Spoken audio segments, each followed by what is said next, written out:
Apa yang bisa ngalahin aplikasi berdesain bagus dan estetik? Ya, aplikasi yang malah susah digunakan penggunanya. Karena ujung-ujungnya aplikasi jadi terlantar, padahal bikinnya sudah banting tulang.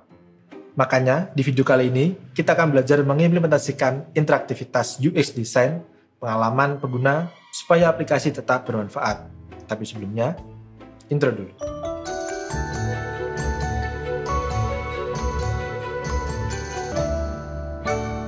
Pengalaman pengguna, atau sering juga disebut sebagai user experience, adalah pengalaman yang didapatkan pengguna melalui penggunaan dan aksesibilitas suatu produk.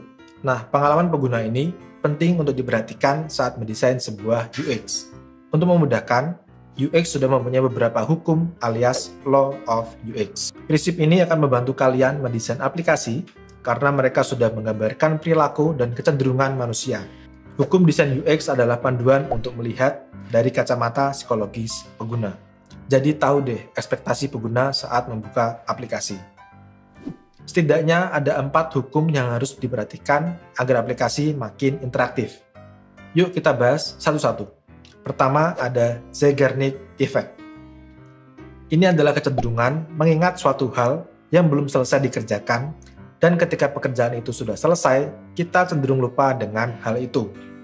Contohnya, seperti ujian di kelas. Saat ujian, kalian ingat semua hal yang sudah dihafalkan sebelumnya. Tapi selepas ujian, ditanya jawab apa, kalian sudah lupa. Tenang saja, ini normal. Karena manusia memang cenderung mengingat pekerjaan yang belum tuntas. Nah, dengan konsep ini, kalian bisa mendesain produk untuk membantu pengguna mengingat tugas tersebut. Misalnya, kamu bikin sebuah progress bar.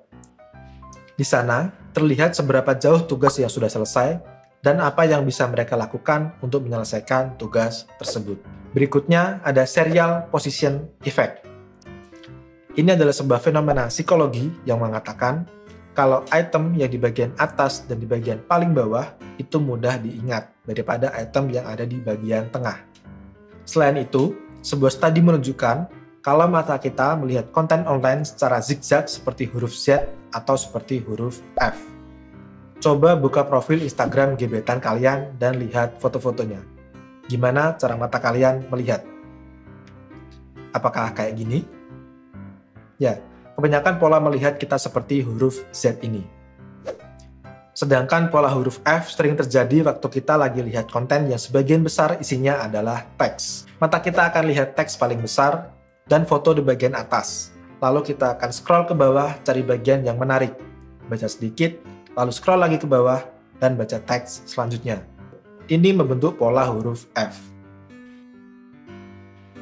Nah, berdasarkan hal-hal tadi, kalian bisa mengatur peletakan elemen UX dengan lebih baik. Apa yang paling penting, mana yang perlu paling diingat, dan mana yang kurang penting. Misalnya seperti opsi tweet di Twitter yang diletakkan di pojok kanan supaya mudah diingat. Oke, yang ketiga, Law of Common Region. Hukum satu ini menggunakan prinsip pengelompokan atau grouping, yaitu pengelompokan beberapa elemen atau objek yang kalau digabungkan akan membuat suatu rangkaian informasi yang jelas. Pengelompokan ini diperlukan untuk mempermudah pengguna dalam melihat konten yang ditampilkan, sehingga mereka juga bisa lebih fokus pada topik yang ada. Mengelompokkan elemen UX nggak bisa dilakukan sembarangan. Perlu ada batasan yang jelas. Misalnya, dimasukkan garis, border, membedakan latar belakang tiap kelompok, dan lain sebagainya. Coba lihat tampilan halaman e-commerce ini. Kalau kalian lihat, ada beberapa pengelompokan di sini. Misalnya, pengelompokan video.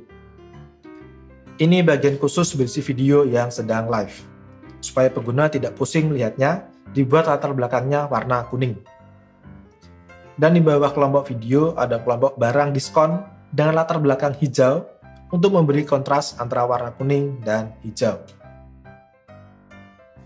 Nah, selain pengelompokan elemen yang sejenis, ada juga Law of Proximity. Ini adalah pengelompokan berdasarkan kedekatan objek. Kedekatan ini membangun hubungan dan membantu pengguna memahami dan mengatur informasi lebih cepat dan efisien. Pengguna bisa membuat persepsi kalau elemen yang berdekatan ini memiliki hubungan atau kesamaan.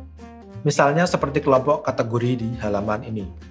Menu-menu kategori seperti official store, makanan dan minuman, top up, dan lain-lain disusun dengan jarak yang berdekatan dan gaya icon yang sejenis. Terdapat space kosong di bawah kategori sebagai pemisah dengan menu lainnya. Ini membuat pengguna paham kalau elemen yang diletakkan berdekatan adalah elemen yang serupa. Ya, itu dia beberapa hukum dalam dunia UX yang perlu dipahami sebelum mendesain. Sederhananya, kalian sudah memprediksi cara pengguna menggunakan produk dengan memahami psikologis mereka. Nah, dengan menerapkan hukum-hukum ini, interaktivitas produk kalian dengan pengguna jelas akan meningkat. Memang agak panjang teorinya, tapi pesan saya, desain dulu aja. Nanti juga bisa. Saya Koko Aldianto, pamit undur diri.